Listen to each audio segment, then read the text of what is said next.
potentially dangerous weather situations. Specially built radios are automatically activated by this tone to warn you of impending weather hazards in central Arizona. Tests of these radios are normally conducted every Wednesday between 11 a.m. and noon. If there is a threat of or existing severe weather in your area Wednesday, this test will not be conducted. Reception of this broadcast and the warning alarm will vary at any given location.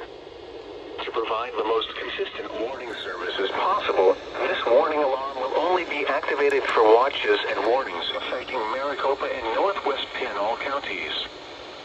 This concludes the test of the NOAA radio warning device.